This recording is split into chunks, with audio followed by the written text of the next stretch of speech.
राधे राधे प्यारे साथियों, स्वागत है आपका प्रद्योत गुरुकुल में। मैं हूं पीके सर। आज फिर से आपके मध्य उपस्थित हूं एक बहुत ही बढ़िया वीडियो के साथ। जी हाँ, आज की वीडियो हम लेकर आए हैं बहुत ही शानदार टॉपिक पर। और आज की वीडियो का हमारा जो टॉपिक है वो आपकी परीक्षा के लिए बेहद खास है। छायावाद पर टॉप 20। छायावाद पर टॉप 20 अर्थात छायावाद पर 20 श्रेष्ठ प्रश्नों का संकलन लेकर आया हूं। इनकी कुछ व्याख्या भी करेंगे और हम जानेंगे कुछ महत्वपूर्ण तथ्य।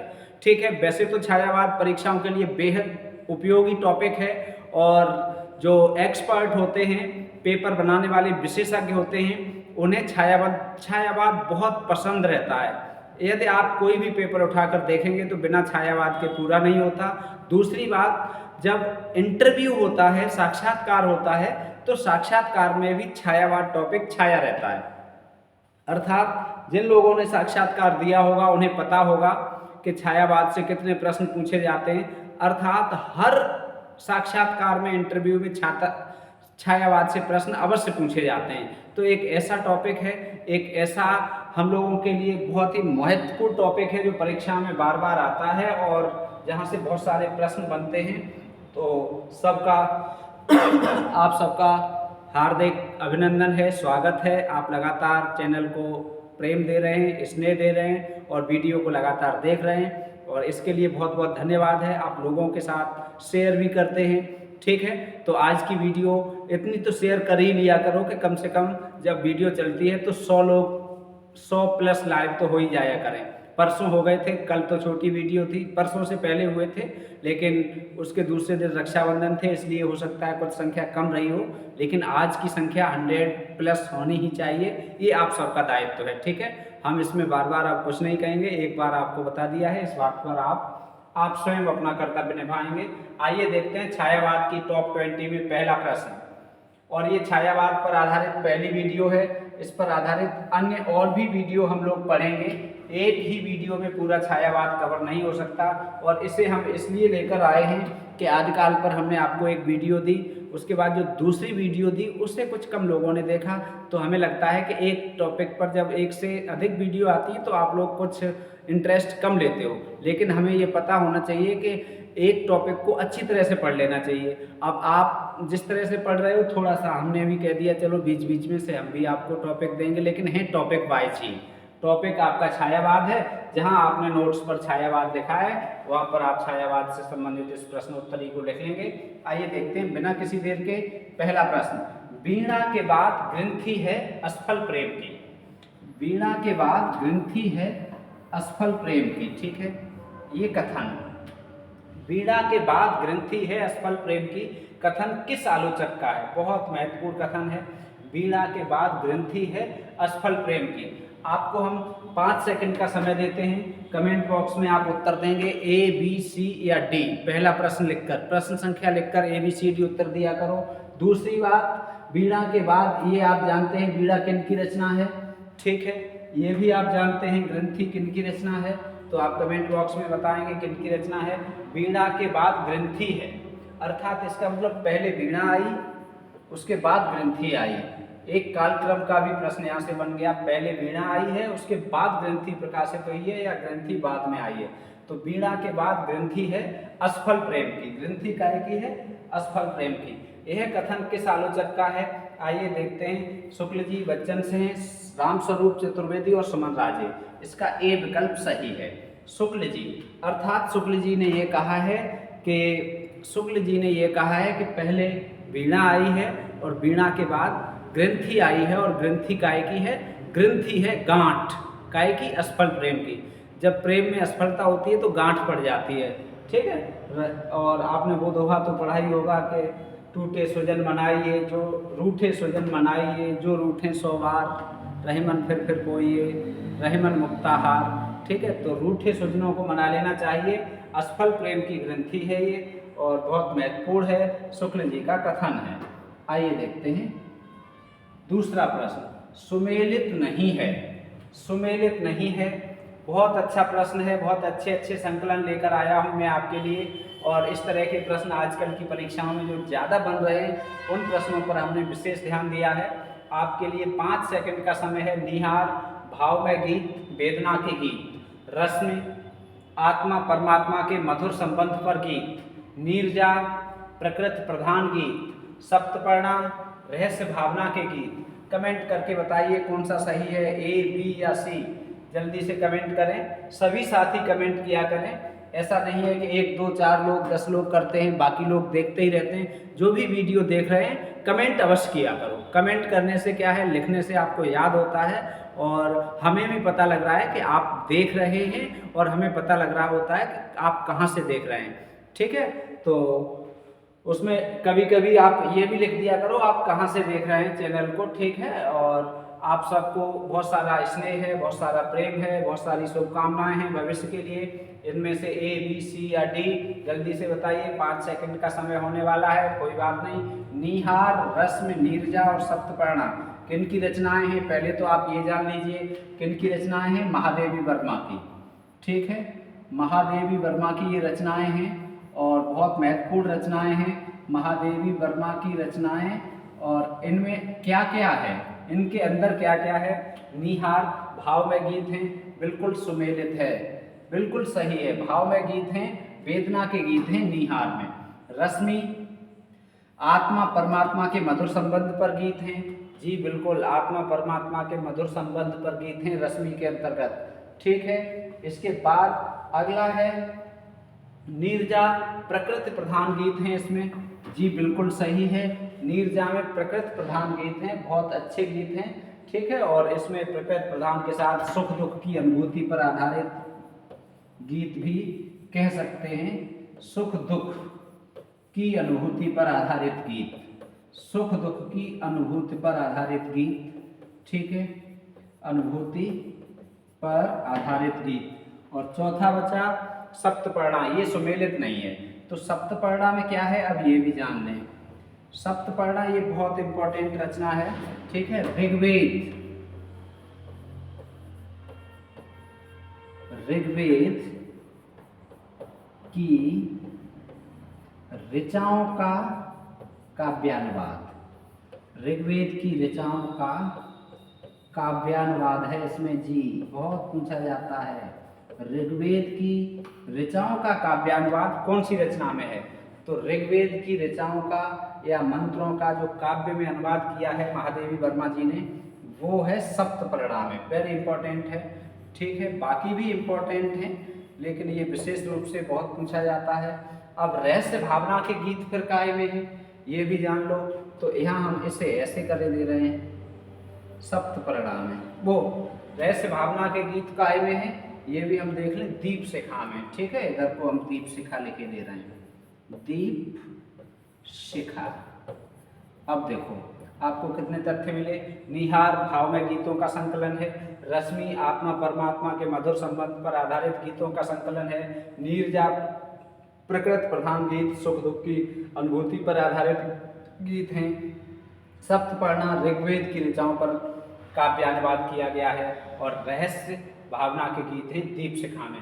तो ये बहुत ही महत्वपूर्ण प्रश्न, दूसरा प्रश्न आपको प्राप्त हुआ। आइए देखते हैं तीसरा, जन्म के अनुसार सुमेलित कीजिए।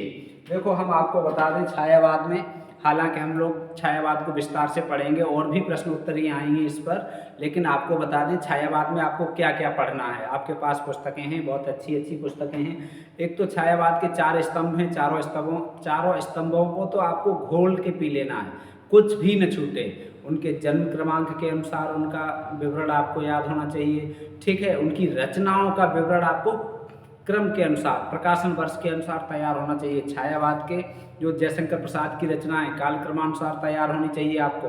ठीक, पंत की रचनाएं कालक्रमानुसार तैयार होनी चाहिए। निराला की रचनाएं कालक्रम के अनुसार तैयार होनी चाहिए। इसके अलावा आपको महादेवी वर्मा की रचनाएं कालक्रम के अनुसार याद होनी ही चाहिए। छायावाद में इन 4 की तो होनी चाहिए, बाकी 1 2 कवियों की और हम आपको बताएंगे। तो ये 4 जो छायावाद के महत्वपूर्ण कवि हैं, अब इन्हें देखो कौन से जन्म क्रमांक के अनुसार, इनमें कमेंट करके बताइए आपको कौन सा प्रश्न विकल्प सही है। महादेवी वर्मा, सूर्यकांत त्रिपाठी, निराला, पंत का मतलब सुमित्रानंदन पंत, जयशंकर प्रसाद। अब इनमें देखो ए विकल्प 1 2 3 4 4 3 2 1 4 2 3 1 4 1 और 3 2। अब देख लो, ठीक है। तो यहीं से देखते हैं महादेवी वर्मा का जन्म कब हुआ है। 1907 में हुआ है। निधन कब हुआ है? 1987 में हुआ है। सूर्यकांत त्रिपाठी निराला 1899 हुआ है। वैसे तो इनके जन्म आगे पीछे बच्चन सिंह के अनुसार, बच्चन सिंह की किताब के अनुसार अभी हम यहाँ चर्चा कर ही ले रहे हैं, ठीक है। 1961 में इनका निधन हुआ है। पंत जी का जन्म 1900 में हुआ है, ठीक, कौसानी में हुआ था। और पंत जी 1977 में इनका निधन हुआ है। जयशंकर प्रसाद का जन्म कब हुआ है? 1889 में हुआ है। निधन कब हुआ है? 1937 में हुआ है, ठीक है। ये हमने 4 बता दिए। ये महादेवी वर्मा का है, ठीक। ये विकल्प में जिस क्रम में है, ये फर्स्ट सेकंड थर्ड फोर्थ, तो जिस क्रम में है आप लगा लीजिए। कौन सा क्रम है? ये महादेवी वर्मा जी का है, ये सुमित्रानंद वो सूर्यकांत त्रिपाठी निराला का है, ये है पंत जी का, और ये है इनका जयशंकर प्रसाद जी का, ठीक है। तो अब इन्हें कालक्रम के अनुसार लगा लो। कौन सा विकल्प सही हो जाएगा? कमेंट करके बताओ जल्दी से, कौन सा विकल्प सही हो जाएगा। बहुत जल्दी बताओ, बहुत जल्दी बताओ। बहुत अच्छा प्रश्न है, आपको ये तैयार होना चाहिए। अब देखो, सबसे पहले जन्म किनका हुआ है? 1900, 1899, 1889, ये पहले आएगा।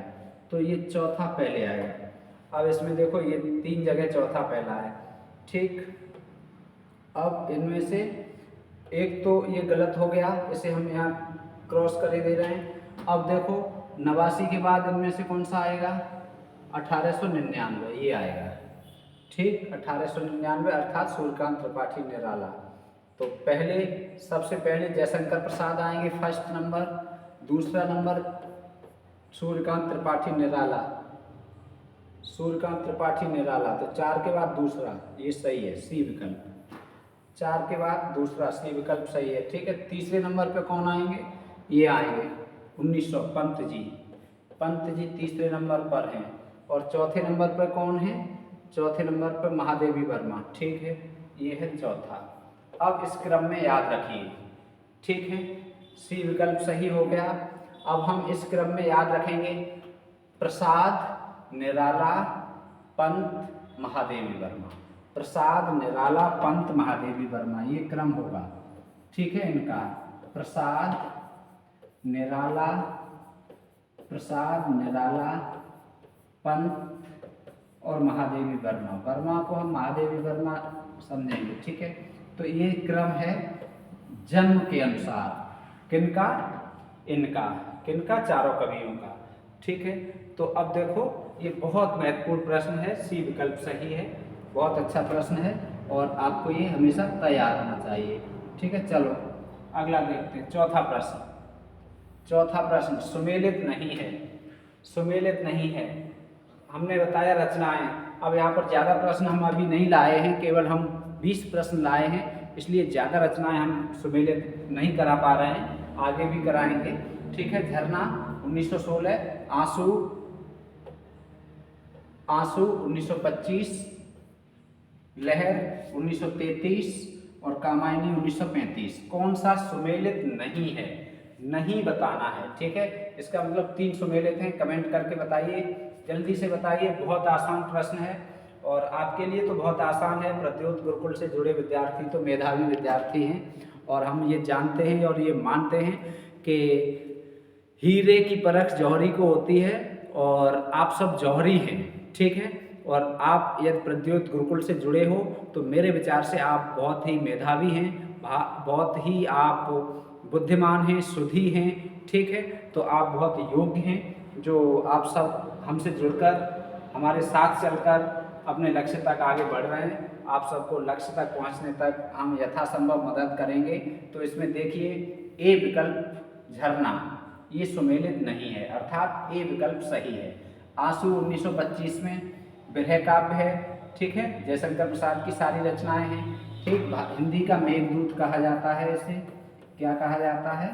हिंदी का मेघदूत, ठीक है। हिंदी का मेघदूत कहा जाता है इसे। और ये कैसा काव्य है?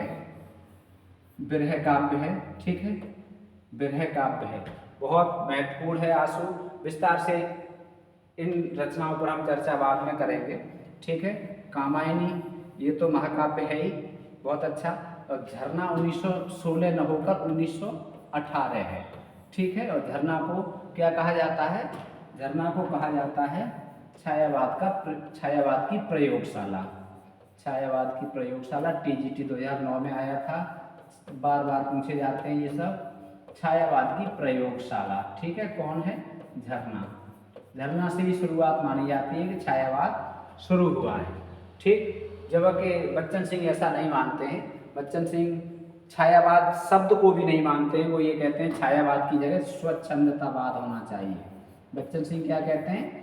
छायावाद के स्थान पर स्वच्छंदतावाद होना चाहिए। क्या होना चाहिए? स्वच्छंदतावाद। ठीक है, तो बच्चन सिंह ने बहुत सारी बातें कही हैं और वो इन्हें पहला कवि भी नहीं मानते हैं जयशंकर प्रसाद को छायावाद का। और ये कहते हैं कि जो लोग जयशंकर प्रसाद को छायावाद का पहला कवि मानते हैं वो कवि के प्रति अंधश्रद्धा भक्ति का परिचायक हैं, अंधश्रद्धा भक्ति रख रहे हैं। ठीक है, तो इस तरह की बातें विस्तार से बातें करेंगे तो समय ज़्यादा लगेगा, लेकिन हम विस्तार से पढ़ेंगे छायावाद को, बहुत अच्छे से पढ़ेंगे और ऐसे पढ़ेंगे कि छायावाद कभी गलत ना हो। अगला है छायावाद की बृहत्त्रयी में शामिल नहीं है।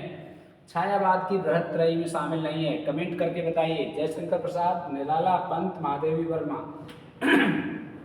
बृहत्त्रयी का मतलब तीन बड़े कवियों में कौन सा शामिल नहीं है? छायावाद के तीन बृहत्त्रयी जो है उसमें कौन शामिल नहीं है, बताइए। छायावाद की बृहत्त्रयी में कमेंट करके बताएं कौन शामिल नहीं है। जयशंकर प्रसाद, निराला, पंत, महादेवी वर्मा। और इंटरव्यू में हमसे ये पूछा गया था, चलो हम बताए दे रहे हैं, हमसे यही प्रश्न किया गया था इंटरव्यू में कि छायावाद की बृहत्त्रयी में सम्मिलित नहीं है, तो हमने उत्तर बता दिया महादेवी वर्मा। बृहत्त्रयी में ये तीन शामिल हैं। ठीक है, 1 2 3 छायावाद की बृहत्त्रयी हैं जयशंकर प्रसाद, निराला और पंत। ठीक, अब इनमें महादेवी वर्मा बृहत्त्रयी में सम्मिलित नहीं है। तो प्रश्न हमसे ये कहा, जो एक्सपर्ट थे उन्होंने ये कहा कि महादेवी वर्मा क्यों नहीं है, बृहत्त्रयी में क्यों सम्मिलित नहीं है। चतुष्टय जो है 4 स्तंभ हैं उनमें तो हैं, 4 स्तंभ में हैं, लेकिन बृहत्त्रयी में महादेवी वर्मा को ही क्यों निकाला गया, अन्य कवियों को क्यों नहीं निकाला गया? तो उसका जवाब ये है कि महादेवी वर्मा ने लेखन कार्य बाद में शुरू किया गया था, बाद में लेखन कार्य शुरू किया है। ठीक है, तो इसलिए ये बृहत्त्रयी में सम्मिलित नहीं है। ठीक, और भी कई कारण हैं, लेकिन सबसे बड़ा कारण यही है, ये इनका लेखन कार्य बाद में शुरू हुआ था। बाकी इन तीनों लोगों का लगभग एक साथ शुरू हुआ है, पहले शुरू हुआ है। तो बृहत्त्रयी में जयशंकर प्रसाद को क्या कहा जाता है? ब्रह्मा। किसने कहा है, बताइए। निराला को क्या कहा जाता है? इन्हें कहा जाता है विष्णु। किसे? पंत को ब्रह्मा, विष्णु, और निराला को क्या कहा जाता है? महेश। ठीक है, ब्रह्मा, विष्णु, महेश, अर्थात ब्रह्मा जयशंकर प्रसाद, निराला, महेश, पंत, विष्णु। ठीक, और ये शक्ति, छायावाद की शक्ति। ठीक है, बहुत महत्वपूर्ण प्रश्न है। इन्हें छायावाद की दुर्गा भी कहा जाता है। ठीक है, छायावाद की दुर्गा, छायावाद की शक्ति कौन? महादेवी वर्मा। ठीक है, ये छायावाद के 4 स्तंभ हो गए, चारों। ये देखो, कृष्ण बलदेव झारी ने बताए। किसने बताए हैं? कृष्ण बलदेव झारी। तो ये बहुत महत्वपूर्ण हो गया, ब्रह्मा, विष्णु, महेश हो गए और महादेवी वर्मा शक्ति हो गई। ये छायावाद से संबंधित। अगला प्रश्न देखते हैं, असत्य है, असत्य चयनित करना है। बहुत शानदार प्रश्नों की श्रृंखला है, वेरी गुड, ऐसे ही उत्तर देते रहो, बहुत बढ़िया। छठे प्रश्न का उत्तर दीजिए, very good, very good, very good, बहुत अच्छे, शाबाश। छठे प्रश्न का उत्तर दीजिए। एक प्रश्न में हमने कई प्रश्नों को सम्मिलित करने की कोशिश की है। छायावाद का मैनिफेस्टो, पल्लव, कौन सा असत्य है? असत्य चयनित करना है। छायावाद का मैनिफेस्टो, पल्लव। दूसरा, छायावाद की प्रयोगशाला, झरना।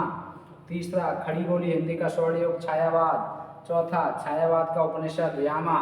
चारों विकल्पों में से कौन सा विकल्प असत्य है? कमेंट करके बताइए, जल्दी से बताइए, 5 सेकंड का समय। छायावाद का मैनिफेस्टो पल्लव को कहा जाता है, बिल्कुल पल्लव को कहा जाता है। किन की रचना है? पंत की रचना है। मैनिफेस्टो का मतलब क्या होता है हिंदी में? घोषणा पत्र। मैनिफेस्टो का हिंदी में अर्थ क्या होता है? घोषणा पत्र। ये ऐसे भी कहा जा सकता है कि छायावाद का घोषणा पत्र किसे कहा जाता है? तो पल्लव को। ठीक है, किनकी रचना है? किनकी रचना है? पंत जी की है। दूसरा ये सुमेलित हो गया, सत्य। ये कैसा है? सत्य है। इसके सामने हमने यहाँ लिख दिया, ये है सत्य। दूसरा है छायावाद की प्रयोगशाला धरना, बिल्कुल सही, ये भी सत्य है। किनका है? जयशंकर प्रसाद का। कब प्रकाशित हुआ? 1918 में। खड़ी बोली हिंदी का स्वर्ण योग, खड़ी बोली हिंदी का स्वर्ण योग छायावाद, बिल्कुल सत्य है। खड़ी बोली हिंदी का स्वर्ण योग छायावाद है। और हिंदी का स्वर्ण योग कौन सा है? भक्तिकाल है। और हिंदी का स्वर्ण योग भक्तिकाल को सबसे पहले किसने कहा? जॉर्ज ग्रियर्सन ने कहा। उसके बाद किसने कहा? श्याम सुंदर दास ने कहा। यदि जॉर्ज ग्रियर्सन विकल्प में आते हैं कि हिंदी का स्वर्ण योग कौन सा है, तो हिंदी का स्वर्ण योग भक्तिकाल सबसे पहले जॉर्ज ग्रियर्सन ने कहा है। और यदि जॉर्ज ग्रियर्सन नहीं आते हैं तो हिंदी का भक्तिकाल स्वर्ण योग किसने कहा है? श्याम सुंदर दास ने कहा है। ठीक है, छायावाद का उपनिषद ये सुमेलित नहीं है। छायावाद का उपनिषद कौन सा है? कामायनी। ठीक है, ये किनकी रचना थी? महादेवी वर्मा की। और कामायनी किनकी है? जयशंकर प्रसाद की। छायावाद का उपनिषद क्या है? कामायनी। और किसने कहा है? शांति प्रिय द्विवेदी। ये भी लिख लो, बहुत पूछा जाता है। छायावाद का उपनिषद कामायनी को किसने कहा? शांति प्रिय द्विवेदी। शांति प्रिय द्विवेदी। ठीक है, कामायनी पर आधारित महत्वपूर्ण कथन हमने आपको ट्रिक के साथ बताए हैं एक वीडियो में। कामायनी पर क्या प्रशस्तियां दी गई हैं, वो वीडियो यदि आपने नहीं देखी है तो आप प्लेलिस्ट में जाकर उस वीडियो को अवश्य देखें। ठीक है, अगला है 7वां प्रश्न। किस कवि का काव्य इन चरणों में विकसित हुआ?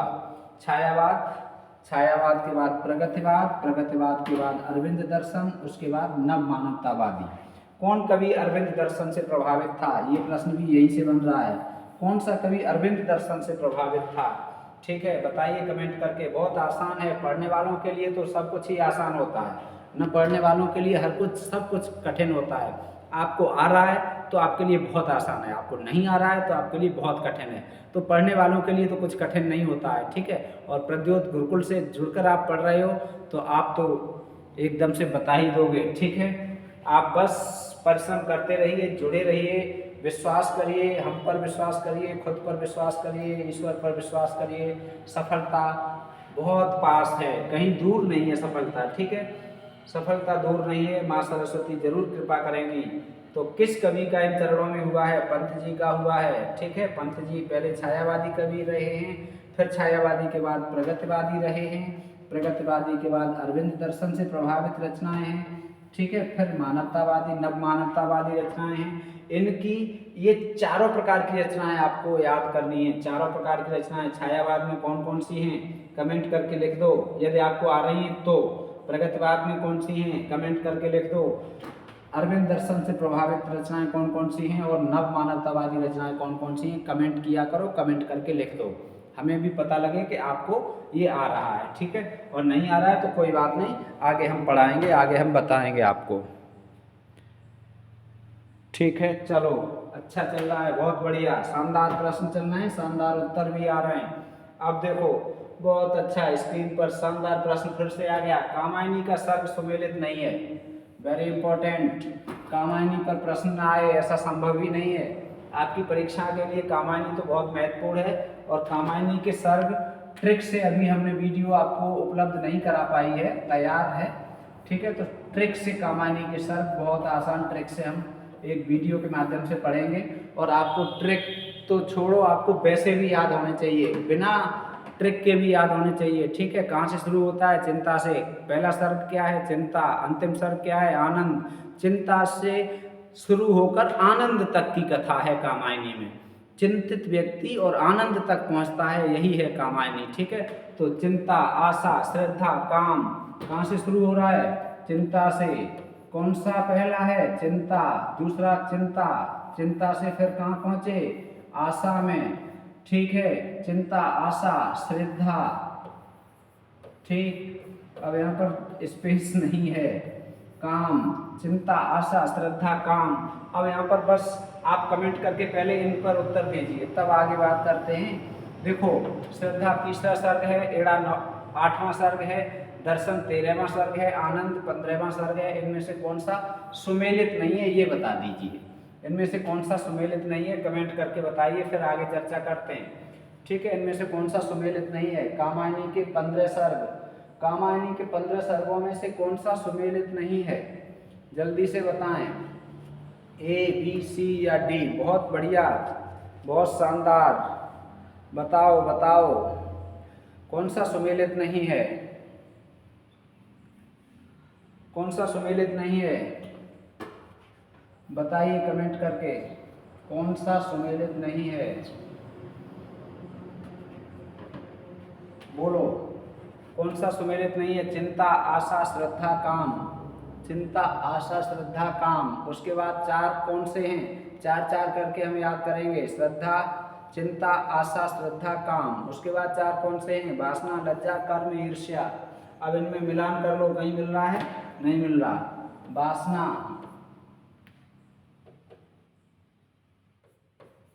वासना, लज्जा, कर्म, ईर्ष्या। अब इनमें से देखो, पहले मिलान करके देखो कौन सा मिल रहा है। ठीक है, 8 हो गए। 4 करके याद करेंगे, इधर को बढ़ा। अभी तक कितना मिल पा रहा है? चिंता, आशा, श्रद्धा, काम, वासना, लज्जा, कर्म, ईर्ष्या। 4 करके करेंगे। वासना, लज्जा, कर्म, ईर्ष्या। ठीक है, वासना, लज्जा, कर्म, ईर्ष्या। वासना, लज्जा, कर्म, ईर्ष्या। ठीक, ईड़ा, स्वप्न, संघर्ष,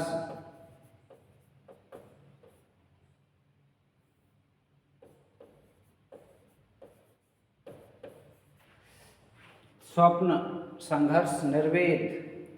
ठीक है, स्वप्न, संघर्ष, निर्वेद। कितने तक पहुंच गए हम लोग? 12 तक पहुंचे हैं। ठीक है, अब देखो मिलान कर लो। श्रद्धा तीसरा, बिल्कुल ये तीसरा है, ये सुमेलित हो गया। इड़ा 8वां नहीं है। इड़ा कौन सा है? इड़ा देखो कहाँ है? ये है 1 2 3 4 5 6 7 8, ये है 9। हमने इम्पोर्टेंट ही रखे हैं। अभी असिस्टेंट प्रोफेसर में आया था इड़ा कौन सा है, तो इड़ा कौन सा सर्ग है? 9वां। यही सुमेलित नहीं है। ठीक है, यहाँ तक मिल गया। अब उत्तर मिल गया, अब आगे बढ़ने की कोई ज़रूरत नहीं है। चिंता, आशा, श्रद्धा, काम, वासना, लज्जा, कर्म, ईर्ष्या। ठीक, इड़ा स्वप्न, संघर्ष, निर्वेद। और निर्वेद के बाद फिर बचते हैं 3, दर्शन, रहस्य और आनंद। कौन कौन से? दर्शन 13वां है, सही है, और बीच में यहाँ एक रहस्य और आ जाएगा। रहस्य कौन सा है? 14वां। रहस्य कौन सा है? 14वां। ठीक, और 15वां आनंद तो ये लिखा ही हुआ है, तो ये आप ध्यान रखेंगे। पहला विशेष महत्वपूर्ण है, उसके बाद 15वां महत्वपूर्ण है, तीसरा विशेष महत्वपूर्ण है, 9वां विशेष महत्वपूर्ण है, और महत्वपूर्ण तो सारे ही। ठीक है, तो ट्रिक से हम ये आपको लिखा देंगे, आगे ट्रिक से बता देंगे। कोई बात नहीं, आपको याद है ऐसे ही तो बहुत अच्छी बात है, नहीं तो 2 बार लिखोगे 3 बार तो ऐसे ही याद हो जाएंगे। अगला प्रश्न देखो 9वां, पंत की प्रगतिवादी रचना नहीं है। अब प्रगतिवादी रचना ग्राम्या, युगांत, युगवाणी, स्वर्ण किरण। बताइए कमेंट करके, पंत की कौन सी रचना प्रगतिवादी नहीं है? 3 रचनाएं में प्रगतिवादी हैं और 1 नहीं है। इसमें बहुत अच्छे उत्तर दे रहे हो, शाबाश, वेरी गुड। डी, स्वर्ण किरण प्रगतिवादी नहीं है। फिर कैसी है? प्रगतिवादी नहीं है, फिर कैसी है ये? बताइए कैसी है? आगे बढ़ते हैं, बताओ कमेंट करके। प्रगतिवादी नहीं है तो फिर कैसी है? सुमेलित नहीं है, वेरी इंपॉर्टेंट। छायावाद का घोर समर्थक पत्र, जागरण। ढूंढना है आपको 10वें का सुमेलित कौन सा नहीं है इनमें से। ठीक है, 10वें सुमेलित कौन सा नहीं है ये कमेंट करके बताओ जल्दी से। छायावाद का घोर समर्थक पत्र, जागरण, कामायनी का हृदय, लज्जा सर्ग, कामायनी एक फैंटेसी, मुक्तिबोध। छायावाद में प्रथम प्रयोक्ता, छायावाद शब्द के प्रथम प्रयोक्ता नंद दुलारे वाजपेयी। कौन सा सुमेलित नहीं है? छायावाद के प्रथम प्रयोक्ता नंद दुलारे वाजपेयी। सुमेलित देखो, छायावाद का घोर समर्थक पत्र जागरण है, बिल्कुल सुमेलित है। कामायनी का हृदय लज्जा सर्ग है, बिल्कुल साफ, लज्जा सर्ग है, सुमेलित है। कामायनी एक फैंटेसी, मुक्तिबोध। और कामायनी सत्यकाल किसने कहा है? रामस्वरूप चतुर्वेदी ने। ठीक है। कामायनी पर कथन हमने बता दिए हैं। कामायनी को ताजमहल किसने कहा है? पंत जी ने। क्या कहा है? ताजमहल। ठीक है। ट्रिक से हमने आपको कामायनी की महत्वपूर्ण प्रशस्तियां बताई थी। 3 सुमेलित हो गए तो बचा उत्तर चौथा, तो ये डी विकल्प सही है। छायावाद के प्रथम प्रयोक्ता नंद दुलारे वाजपेयी नहीं है। कौन है? मुकुटधर पांडे। कौन है? मुकुटधर पांडे। वेरी इंपॉर्टेंट है, बहुत आता है। छायावाद शब्द के पहले प्रयोक्ता कौन है? मुकुटधर पांडे। अगला देखो, यामा को ज्ञानपीठ पुरस्कार किस वर्ष मिला? यामा को ज्ञानपीठ पुरस्कार 1968, 1972, 1978, 1982।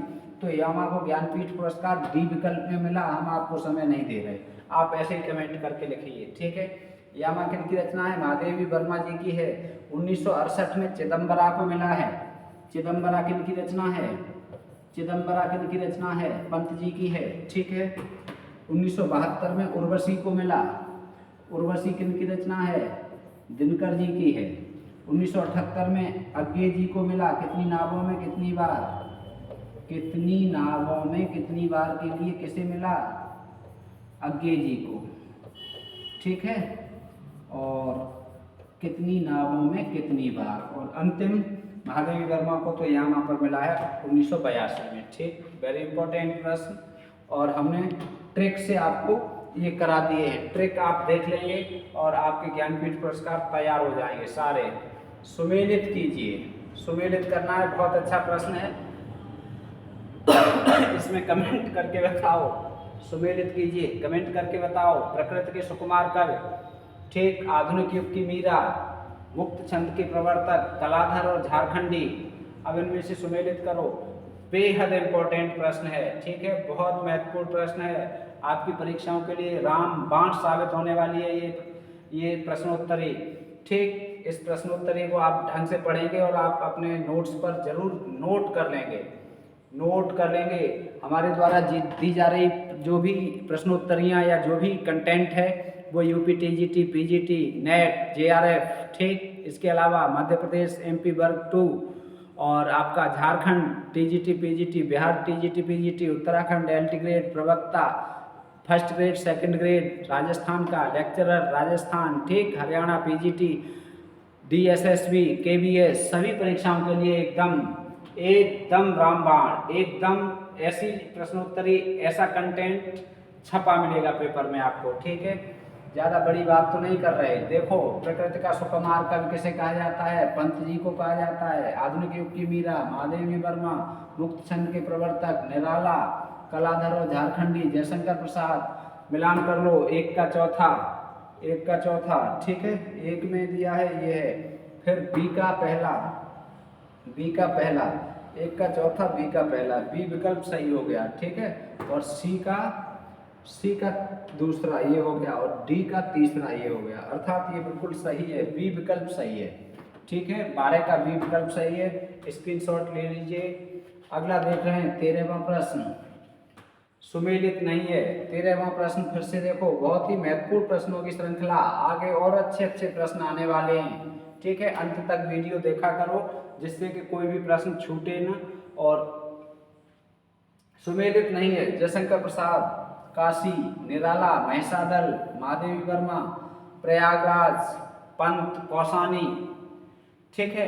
अब देखो, आप समझ गए होंगे क्या पूछने की कोशिश की गई है। थोड़ा बहुत घुमाने की कोशिश की गई है। आप हो सकता है थोड़े बहुत कहीं घूम जाएं, और पेपर बनाने वाला बस यही करता है कि थोड़ा विद्यार्थी के मस्तिष्क को घुमा दो जिससे कि कंफ्यूज हो जाए और उत्तर गलत कर दे। तो आपको किसी के घुमाने में नहीं आना है। जयशंकर प्रसाद का जन्म काशी में हुआ था, बिल्कुल सही है। निराला से संबंधित महिषादल है। ठीक है। महिषादल किस कवि से संबंधित है? पीएचडी की परीक्षा हुई थी, हिंदी पीएचडी 2012 में यूपी में प्रवेश परीक्षा हुई थी, ऑल यूपी की। उसमें ये प्रश्न आया था, महिषादल से संबंधित कवि कौन सा है? तो महिषादल से संबंधित कवि कौन सा है? निराला। ठीक। अगला है महादेवी वर्मा का जन्म कहाँ हुआ था? फर्रुखाबाद में। कहाँ हुआ था? फर्रुखाबाद। ठीक है। फर्रुखाबाद नहीं, फर्रुखाबाद। कहाँ? ये उत्तर प्रदेश में। ठीक। अगला है पंत जी, इनका जन्म कौसानी, अल्मोड़ा, उत्तराखंड में हुआ था। कहाँ हुआ था? उत्तराखंड में। ठीक है। पंत जी प्रकृति के सुकुमार, प्रकृति की गोद में रहे हैं भाई पंत जी, उत्तराखंड। तो इसमें कौन सा सुमेलित नहीं है? सी विकल्प। अब अगला देखते हैं 14वां प्रश्न। अनामिका में संकलित कविता नहीं है। अनामिका में संकलित नहीं है। अनामिका किनका है? निराला जी का। बहुत महत्वपूर्ण काव्य संकलन है। ठीक है। सरोज स्मृति, तोड़ती पत्थर, राम की शक्ति पूजा, बादल राग, चारों कविताएं महत्वपूर्ण कविताएं परीक्षा की दृष्टि से। और चारों कविताएं किनकी हैं? निराला जी की हैं। निराला जी तो बहुत बढ़िया इंसान थे भाई। निराला जी हमने आपको पहले भी बताया, निराला जी कुश्ती लड़ते थे। निराला जी पहलवान थे। एक बार रास्ते से जा रहे थे और एक गाड़ी वाले ने एक बुजुर्ग को टक्कर मार दी, और टक्कर मारने के बाद उतर के बुजुर्ग को ही मारने लगा कि अच्छा तुझे दिखाई नहीं देता है, रोड पे चलता है और गाड़ी से टकरा गया। तो निराला जी ने देखा ये क्या कर रहा है, गलती खुद की है और बुजुर्ग को मार रहा है। निराला जी ने जूता उतारा, जूता तो नहीं उनके हाथ में पता है, उन्होंने पकड़ा और 4 रख दिए और कहा चल भाग यहाँ से। तो क्या है कि निराला जी ऐसे थे, निराला का व्यक्तित्व ही निराला था। नाम तो इनका सूर्य कुमार था। बचपन में नाम क्या था? सूर्य कुमार। फिर नाम क्या हुआ? सूर्य कुमार। फिर इन्होंने क्या नाम रखा? निराला। निराला क्यों रखा? मतवाला का संपादन करते थे और मतवाला के संपादन, मतवाला की तर्ज पर निराला रखा। ठीक है। ये भी प्रश्न आता है। जो जो हम बोल रहे हैं समझ लीजिए, आपकी परीक्षा के लिए महत्वपूर्ण है। फालतू की बात तो हम करते नहीं हैं, बड़ी बातें हम करते नहीं हैं। आपको पहले बता दिया, हमारे संस्कार ये हैं कि बड़ा कौर खा लो लेकिन बड़ी बात मत करो। हमारी दादी कहती थी, हमारे पिताजी कहते हैं कि बेटा बड़ी बात मत करना, बड़ा कौर खा लेना। इसका मतलब ये, बड़ा कौर खाओगे अटक जाएगा तो खुद को थोड़ी परेशानी होगी, और बड़ी बात कह दी तो पता नहीं कितनी बड़ी परेशानी हो। क्यों? क्योंकि करता धरता सब ईश्वर है, कोई शक्ति है जो हम उसे बदल नहीं सकते। इसलिए बड़ी बात नहीं कहते हैं, हम बस कोशिश करते हैं बड़े काम करने की। ठीक है। तो हम भी कोशिश ये कर रहे हैं कि आपको बड़ी सफलता दिलाएं। हम ये नहीं कहते, हम कहेंगे कुछ नहीं, कोशिश हमारी ये रहेगी और हम कोशिश करते हैं और उसमें हम सफल ना हो ऐसा हो नहीं सकता। पूरे मन से करते हैं, आप भी पूरे मन से करोगे तो जरूर सफल होगे। बस जुड़े रहिए और सफलता तक चलिए हमारे साथ। ठीक है। अनामिका में संकलित कविता कौन सी नहीं है? बादल राग। ठीक है। डी विकल्प सही है। सरोज स्मृति, सरोज इनकी पुत्री थी, उनके निधन पर इन्होंने बहुत शोक गीत लिखा है। हिंदी का पहला शोक गीत माना जाता है, बहुत सुंदर शोक गीत है। ठीक है। सरोज स्मृति बहुत महत्वपूर्ण रचना। तोड़ती पत्थर, ये पत्थर कहाँ तोड़ रही है? इलाहाबाद में। ठीक है। इलाहाबाद के पथ पर वह तोड़ती पत्थर।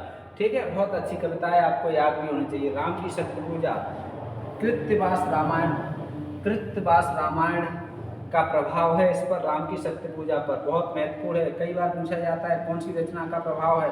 जो हम बोल रहे हैं उसे आपको लिखना ही लिखना है। ये तो आप स्क्रीनशॉट ले लोगे, लेकिन जो बोल रहे हैं उसे जरूर लिखना है। कई बार प्रश्न आता है कि राम की शक्ति, ये मत कहना कि सर ने ये राम की शक्ति पूजा पर किसका प्रभाव है और किस, ये तो प्रश्न था ही नहीं। अब प्रश्न सारे नहीं बन सकते, लेकिन हम बोल तो रहे हैं, हम जो बोल रहे हैं वो भी हमारे प्रश्न सम्मिलित होंगे परीक्षा में। ठीक है। आप उन्हें भी लिखिए, आप ये प्रश्न लिखिए और उसके बाद साथ में व्याख्या लिखिए हर प्रश्न के साथ। तब उसके बाद जो प्रश्न आपको देखने को मिले तब आप कहना कि ये सर आपने बोला भी नहीं, आपने लिखाया नहीं और आ गया, तब आप चर्चा करना। ठीक है। तो ये बादल राग, अब यहाँ बादल राग इसमें संकलित नहीं है अनामिका में। ठीक है। तो बादल राग है काय में संकलित, ये भी जान लो। काय में संकलित है? परिमल में। ठीक है। बादल राग वेरी इंपॉर्टेंट। ठीक। चलो आगे चलते हैं। अब 15वां प्रश्न। छायावाद के संदर्भ में असंगत है। छायावाद छोकरावाद है। लाला भगवान दीन सत्य काव्य है। रामस्वरूप चतुर्वेदी स्थूल के प्रति सूक्ष्म का विद्रोह है। नगेंद्र चित्रभाषा शैली है। नंद दुलारे वाजपेयी। ठीक है। कौन सा सुमेलित नहीं, कौन सा असंगत है? असंगत पूछा गया है। ठीक है। छायावाद को छोकरावाद लाला भगवान दीन ने कहा है, बिल्कुल संगत है, बिल्कुल संगत है। ठीक है। सत्य काव्य ये पूछा गया था पीएचडी में, पीएचडी परीक्षा में और भी कई परीक्षाओं में पूछा गया है, इंपॉर्टेंट। रामस्वरूप चतुर्वेदी ने क्या कहा है? छायावादी काव्य को शक्ति काव्य कहा है। ठीक है। स्थूल के प्रति सूक्ष्म का विद्रोह नगेंद्र ने कहा है। छायावाद स्थूल के प्रति सूक्ष्म का विद्रोह है, किसने कहा है? डॉक्टर नगेंद्र ने। और चित्रभाषा शैली है, छायावाद चित्रभाषा शैली है, ये नंद दुलारे वाजपेयी ने नहीं कहा है, ये कहा है शुक्ल जी ने। ये किसने कहा है? शुक्ल जी ने। ठीक है। अगला प्रश्न देखते हैं, 16वां प्रश्न। बौद्ध दर्शन से प्रभावित छायावादी कवि थे। तो बौद्ध दर्शन से प्रभावित पंत, वर्मा, प्रसाद, निराला। पंत, वर्मा, पंत कैसे थे? अरविंद दर्शन से, आप ऊपर पढ़ चुके हैं। पंत कैसे प्रभावित थे? अरविंद दर्शन से। और महादेवी वर्मा, वर्मा का मतलब महादेवी वर्मा बौद्ध दर्शन से। बी विकल्प सही हो गया, ठीक है, बी विकल्प सही हो गया। और प्रसाद जी शैव दर्शन से मान सकते हैं आप इन्हें, शैव दर्शन से प्रभावित थे, ठीक है। और प्रत्यभिज्ञा दर्शन भी जिसे कहा जाता है, या जिसे कह देते हैं आनंदवाद, ठीक। और निराला जी कैसे? अद्वैत वेदांत से प्रभावित थे। 16वां प्रश्न हो गया, नोट कर लेंगे आप। अगला देखते हैं, पंत ने, 17वां प्रश्न, पंत ने अपनी किस रचना को दुधमुहा प्रयास कहा है? असिस्टेंट प्रोफेसर UPHESC 2021 में ये प्रश्न पूछा गया। क्या पंत ने अपनी किस रचना को दुधमुहा प्रयास कहा है? बहुत इंपॉर्टेंट, बहुत अच्छा प्रश्न, ठीक है। दुधमुहा प्रयास कौन सी रचना को कहा है? वीणा, ग्रंथि, पल्लव, ग्राम्या। 4 रचनाएं हैं, कमेंट करके बताइए कौन सी रचना को दुधमुहा प्रयास कहा गया है? पंत के द्वारा अपनी ही रचना को कहा गया है, बताइए जल्दी से, ठीक है। किसे कहा गया है? ए विकल्प सही है, वीणा को, ठीक। किसे कहा गया है? वीणा को। अगला है, सदी के महानायक अमिताभ बच्चन को अमिताभ नाम किसने दिया? वाह भाई वाह। सदी के महानायक अमिताभ बच्चन को अमिताभ नाम किसने दिया? सदी के महानायक अमिताभ बच्चन को अमिताभ नाम किसने दिया? ठीक है। अमिताभ का अर्थ भी लिख दो यदि आपको पता है तो, अमिताभ का अर्थ भी लिख दो। किसने दिया? पंत प्रसाद ने नहीं दिया, निराला ने बिल्कुल नहीं दिया, पंत ने हाँ दिया, सी विकल्प सही है। किसने नाम दिया ये? अमिताभ बच्चन का नाम अमिताभ बच्चन पंत जी ने दिया है, ठीक है। 18वें प्रश्न का सी विकल्प सही है, वेरी इंपॉर्टेंट। 19वां, नए कवियों का गोरखनाथ। नए कवियों का गोरखनाथ किसे कहा जाता है? बहुत महत्वपूर्ण, ठीक है। नए कवियों का गोरखनाथ किसे कहा जाता है? प्रसाद को, पंत को, निराला को या वर्मा जी को? तो नए कवियों का गोरखनाथ निराला को कहा जाता है, ठीक है। महाप्राण किसे कहा जाता है? निराला को कहा जाता है, ठीक है। महाप्राण कौन है?